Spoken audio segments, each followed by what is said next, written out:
Hello दोस्तों, स्वागत है आपका अपने YouTube चैनल पर। दोस्तों, यह वीडियो आपकी प्रतियोगिता परीक्षाओं के लिए रामबाण साबित हो सकता है।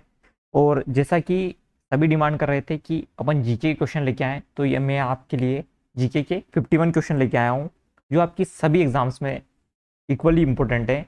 चाहे वो आर्मी हो, रेलवे हो, एसएससी जीडी हो, या फिर दिल्ली पुलिस हो। ठीक है, स्टार्ट करते हैं। स्टार्ट करने से पहले वीडियो को लाइक कर दीजिएगा, और अगर आप चैनल पर नए हैं तो छोटी सी रिक्वेस्ट है कि आप चैनल को सब्सक्राइब भी कर लीजिएगा, ताकि मुझे मोटिवेशन मिले आगे इस टाइप की वीडियो बनाने के लिए। ठीक है, स्टार्ट करते हैं। स्टार्ट करने से पहले आपको एक छोटी सी चीज़ बता देता हूँ। आपको क्वेश्चन को पोस्ट करना है, फिर उसका आंसर करना है, और लास्ट में कमेंट में ये बताना है कि आपके इन 51 क्वेश्चन में से कितने क्वेश्चन करेक्ट हुए। ठीक है, स्टार्ट करते हैं। आई होप आपने वीडियो को लाइक कर दिया होगा और चैनल को सब्सक्राइब भी कर लिया होगा। पहला क्वेश्चन आपकी स्क्रीन पे ये रहा। राष्ट्रपति के चुनाव में अगर कोई जो विवाद है या संदेह हो जाता है, तो उसका जो निर्णय है वो कौन लेता है? तो इसका जो निर्णय है वो कौन करेगा? आपका सुप्रीम कोर्ट। ठीक है, ऐसा नहीं हो आप क्या लगा दो, चुनाव आयोग। चुनाव आयोग का राष्ट्रपति के चुनाव से ज़्यादा कोई वो लेना देना नहीं होता है। ठीक है, क्वेश्चन नंबर 2 की तरफ चलेंगे। भारत के राष्ट्रपति का कार्यकाल कितना होता है? तो भारत के राष्ट्रपति का कार्यकाल कितना होता है? वो होता है आपका 5 वर्ष। कितना होता है? 5 वर्ष। क्वेश्चन नंबर 3 की तरफ चलते हैं। भारतीय संविधान का कौन सा अनुच्छेद जो है वो राष्ट्रपति को सहायता और सलाह देने के लिए प्रधानमंत्री की अध्यक्षता में मंत्रिपरिषद का जो नियुक्ति करता है? तो ये आपका आर्टिकल 74। ये कौन बोलता है? आर्टिकल 74 बोलता है। क्वेश्चन नंबर 4 की तरफ चलेंगे। राज्य में राष्ट्रपति शासन का क्या मतलब होता है? तो किसके द्वारा अगर राष्ट्रपति शासन लग जाता है राज्य में, तो कौन शासन करेगा? तो वो करेगा आपका राज्य का राज्यपाल। कौन करेगा? राज्य का राज्यपाल। आपको बताना है कि हमारे देश में कितने टाइप के आपातकाल हैं। ठीक है, कमेंट करके आपको ये चीज बताना है मुझे। नेक्स्ट क्वेश्चन आपका, किस भारतीय को ब्रिटिश सम्राट द्वारा नाइटहुड दिया गया था, लेकिन उन्होंने जलियांवाला जो नरसंहार हुआ था उसके बाद इसको वापस लौटा दिया? तो ये रविन्द्रनाथ टैगोर को। अच्छा, सबसे पहले मुझे एक बात कमेंट करके बताएंगे कि जो आपका नोबेल मिला था वो किसको मिला था भारत में? ठीक है, नोबेल प्राइज जो है वो किसको सबसे पहले भारत में मिला था, ये आप कमेंट करके बताएंगे। क्वेश्चन नंबर 6, जलियांवाला बाग नरसंहार कब हुआ था? ये क्वेश्चन कई बार रिपीट हुआ है। तो ये हुआ था आपका 13 अप्रैल 1919 के दिन। उस दिन क्या था, आप कमेंट करके बताइएगा ये भी। जलियांवाला बाग नरसंहार के बाद ब्रिटिश सरकार ने इस घटना की जांच करने के लिए किसको नियुक्ति की थी, यानी कौन सी कमीशन को बनाया था? तो वो बनाया था आपका हंटर आयोग। किसको बनाया था? हंटर आयोग। नेक्स्ट क्वेश्चन है, मोरक्को के यात्री इब्न बतूता किसके शासनकाल में भारत का दौरा किया था, यानी कि कब आया था भारत में? तो ये आया था मोहम्मद बिन तुगलक के टाइम पे। मोहम्मद बिन तुगलक के बारे में क्या बोलते हैं? ये पागल और रक्त पिपासु शासक था। ठीक है, पागल और रक्त पिपासु शासक था। नेक्स्ट क्वेश्चन है, मोहम्मद बिन तुगलक ने एक नया विभाग बनाया था, दीवान है कोही। ये किस कार्य को निपटने के लिए बनाया था? तो ये आपका कृषि से रिलेटेड था। किससे? कृषि से। इसने नाई जैसे लोगों को बहुत ऊंचे पदों पे बिठाया था, इसलिए इसको पागल शासक कहते थे। ठीक है, नेक्स्ट क्वेश्चन की तरफ चलेंगे। क्वेश्चन नंबर 10 आपकी रहा। मोहम्मद बिन तुगलक ने अपनी राजधानी को, दिल्ली जो थी, उसको कहाँ पे शिफ्ट किया था? तो इसने शिफ्ट किया था दौलताबाद। कहाँ पे? दौलताबाद। नेक्स्ट क्वेश्चन जो आपका क्वेश्चन नंबर 11 है। 1929 में भारतीय राष्ट्रीय कांग्रेस का जो लाहौर अधिवेशन हुआ था, इसकी अध्यक्षता किसने की थी? तो इसकी अध्यक्षता की थी इसने जवाहरलाल नेहरू ने। अच्छा, पहला जो राष्ट्रीय कांग्रेस का अधिवेशन हुआ था वो कब हुआ था? 1885 में। और कहाँ हुआ था, ये आप कमेंट करके बताएंगे मुझे। नेक्स्ट क्वेश्चन ये रहा, भारतीय राष्ट्रीय कांग्रेस का पहला अधिवेशन कहाँ हुआ था? देखिए, अभी हाल पूछा मैंने, तो ये हुआ था आपका बॉम्बे में। ठीक है, कितने प्रतिनिधियों ने भाग लिया था? तो 72 प्रतिनिधियों ने भाग लिया था। कहाँ पे हुआ था, ये आप कमेंट करके बताइएगा। बॉम्बे में तो हुआ था, लेकिन जगह का नाम भी पूछ सकता है एग्जाम में, तो आप कमेंट करके बताइएगा। भारतीय संविधान सभा की प्रथम बैठक की अध्यक्षता किसने की थी? जो सबसे बुजुर्ग व्यक्ति थे उसने की थी। तो जो पहली बैठक की अध्यक्षता की थी वो सच्चिदानंद सिन्हा ने की थी। ठीक है, उसके बाद अध्यक्षता किसने की थी? तो उसके बाद जो अध्यक्षता की थी वो आपका डॉक्टर राजेंद्र प्रसाद ने की थी। नेक्स्ट क्वेश्चन है, भारत की संविधान सभा का गठन किस योजना के आधार पर किया गया था? तो वो आपका किस योजना के आधार पर किया गया था? तो कैबिनेट मिशन योजना के आधार पर। किसके आधार पर? कैबिनेट मिशन योजना के आधार पर।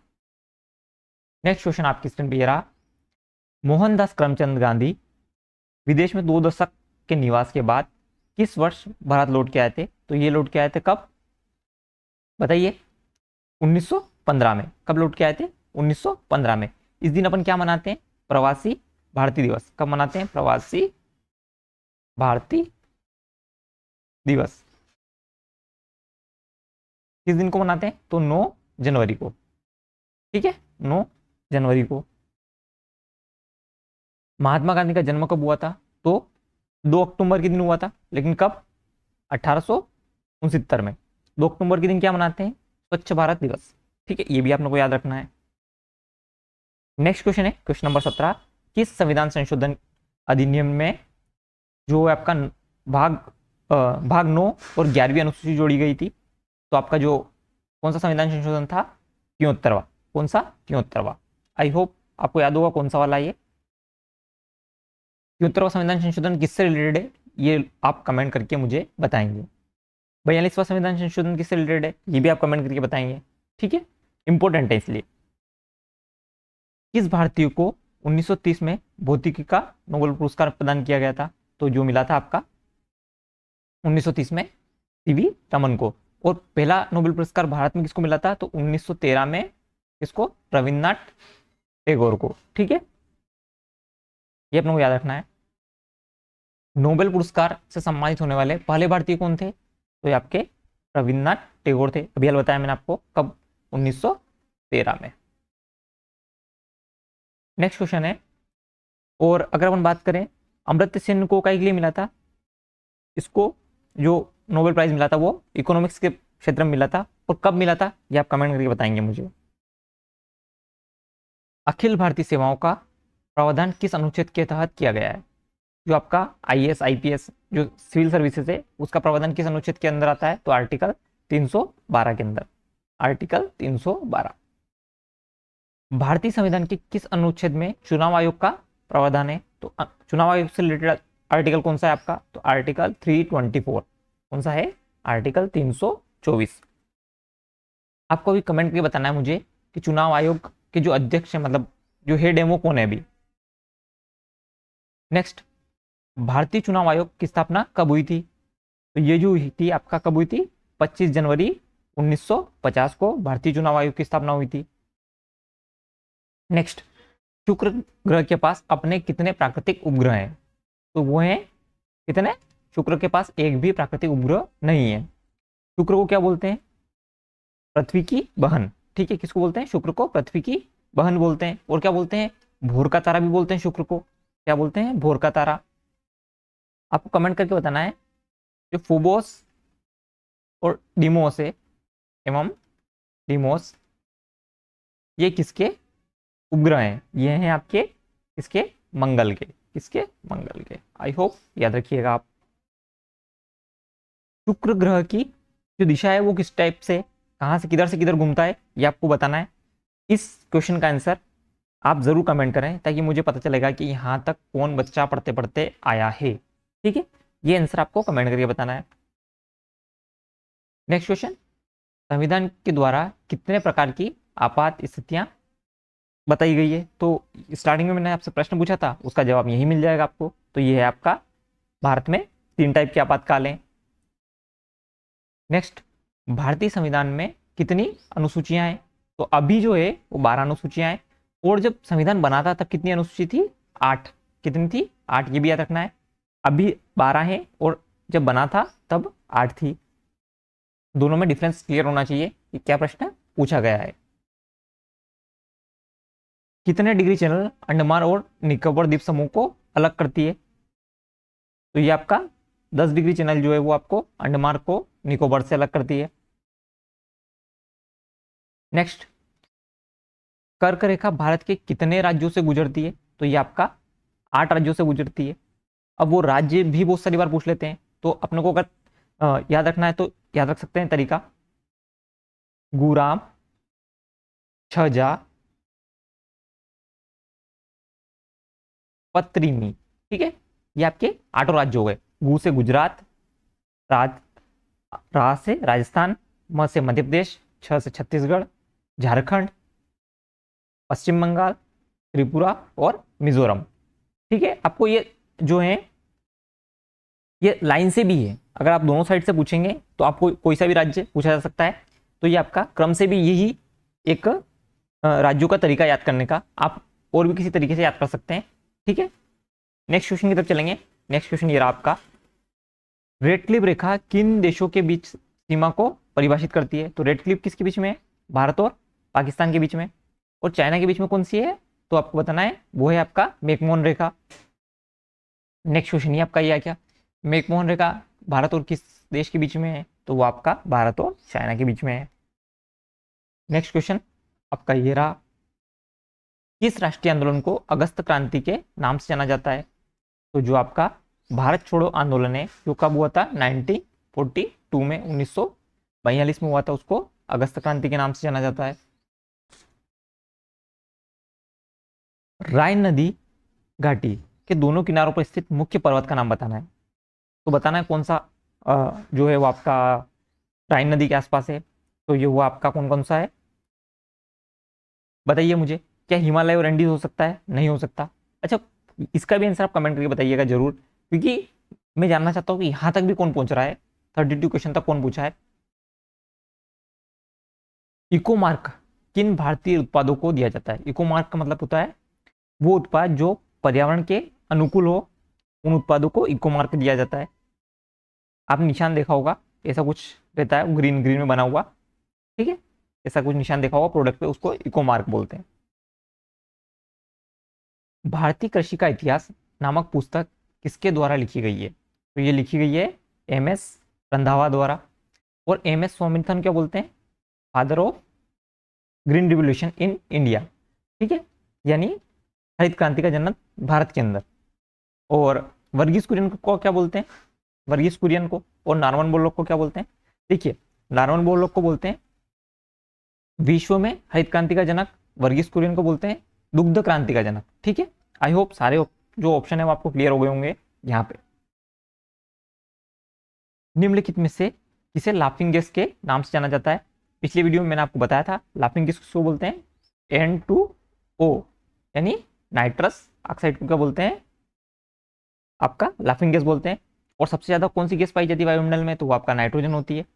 ठीक है, आई होप क्लियर हो गई होगी। सबसे ज्यादा नाइट्रोजन पाई जाती है, कितना परसेंट? 78%। नेक्स्ट क्वेश्चन, किसे मार्स गैस के रूप में जाना जाता है? तो आपका मीथेन जो होता है वो मार्स गैस के रूप में जाना जाता है। इसका सूत्र होता है CH4।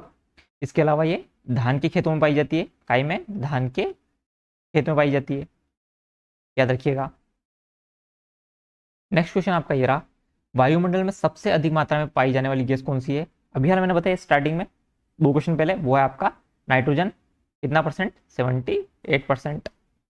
और 21% क्या पाया जाता है? आपका ऑक्सीजन पाया जाता है।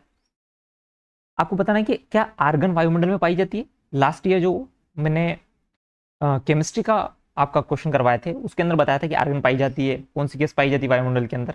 तो जरूर कमेंट करके बताइएगा मुझे। कौन सा तत्व यौगिकों की उच्चतम संख्या बनाता है? ठीक है, वो आपको बनाता है कौन सा? कार्बन। सबसे ज्यादा जो चेन बनाता है वो कौन सा बनाता है? कार्बन। ठीक है, नेक्स्ट क्वेश्चन ये रहा आपका, सेम क्वेश्चन आ गया ये, स्वच्छ आकाश का रंग नीला क्यों दिखाई देता है? ये आपको बताना है। तो इसका कारण है प्रकाश का प्रकीर्णन। इसका कारण होता है प्रकाश का प्रकीर्णन। बैक्टीरिया की खोज किसने की थी? बैक्टीरिया की खोज की थी आपका लियोनहॉक ने। लुई पास्चर ने काय की खोज की थी? ये बताइएगा मुझे। लुई पास्चर ने कौन से टीके की खोज की थी? ठीक है, और रॉबर्ट कुक को किसका जन्मदाता माना जाता है? ठीक है, उन्होंने किसकी खोज की थी? भारत के पहले वित्त आयोग के अध्यक्ष कौन थे? तो पहले वित्त आयोग के अध्यक्ष कौन थे? केसी नियोगी। और अभी कौन सा वित्त आयोग चल रहा है और उसके अध्यक्ष कौन है, ये भी आपको कमेंट करके बताना है। भारत में वित्त आयोग की नियुक्ति किसके द्वारा की जाती है? तो भारत में जो वित्त आयोग की नियुक्ति है वो कौन करता है? राष्ट्रपति। कौन करता है? राष्ट्रपति। नेक्स्ट क्वेश्चन है, भारत की योजना आयोग के पहले उपाध्यक्ष कौन थे? तो वो थे आपके गुलजारीलाल नंदा। और अगर अध्यक्ष की बात करेंगे तो वो कौन थे? अध्यक्ष जो थे वो आपके जवाहरलाल नेहरू। ठीक है, पीएम जो होते हैं वो अध्यक्ष होते हैं। आई होप ये क्लियर होगा आपको। भारतीय संविधान में मौलिक कर्तव्यों को शामिल करने के लिए किस समिति की सिफारिश पे किया गया था? तो वो थे सरदार स्वर्ण सिंह समिति पे। और कौन सा संविधान संशोधन था? तो 42वां संविधान संशोधन था। ठीक है, याद रखिएगा। नेक्स्ट क्वेश्चन है, राष्ट्रपति पर महाभियोग चलाने की प्रक्रिया भारतीय संविधान में किस अनुच्छेद में दी गई है? तो जो आर्टिकल है वो कौन सा है? 61। और 72 नंबर जो आर्टिकल है ये किससे रिलेटेड है? ये क्षमादान से रिलेटेड है। ठीक है, राष्ट्रपति किसको क्षमा कर सकता है, उससे संबंधित है अनुच्छेद 72। भारत के मिसाइल मैन के रूप में किसे जाना जाता है? तो भारत की जो मिसाइल मैन है वो तो सभी जानते होंगे, कौन है? Doctor APJ Abdul Kalam. अच्छा, ये कौन है? होमी भा जो होमी भाभा है, जिसको किस के रूप में जाना जाता है? और विक्रम साराभाई को किसके रूप में जाना जाता है? ये भी आपको मुझे बताना पड़ेगा। भारत में पंचवर्षीय योजना की जो अवधारणा ली गई है वो किस देश से ली गई है? तो ये जो ली है अपन ने पूर्व सोवियत संघ यानी रशिया से ली है। ठीक है, कहां से ली है? रशिया से। बाइनरी भाषा में कितने अंक होते हैं? तो बाइनरी भाषा में जो होते हैं वो 2 अंक होते हैं। 0 और 1 के ऊपर डिपेंड करता है पूरी जो लैंग्वेज होती है बाइनरी भाषा। एक सामान्य आंख के लिए स्पष्ट दृष्टि कितनी होती है? तो मिनिमम कितनी होती है? 25 सेंटीमीटर। और मैक्सिमम कितनी होती है? अनंत। ठीक है, मैक्सिमम कितनी होती है? अनंत होती है। तो अपने से पूछा है मिनिमम, तो हो गया आपका 25 सेंटीमीटर। क्वेश्चन नंबर 50, प्रकाश ऊर्जा के संचारण के लिए ऑप्टिकल फाइबर में उपयोग की जाने वाली जो घटना है वो कौन सी है? तो वो आपका टोटल इंटरनल रिफ्लेक्शन यानी पूर्ण आंतरिक परावर्तन। जो आप ऑप्टिकल फाइबर यूज करते हैं उसमें इसी का उपयोग होता है।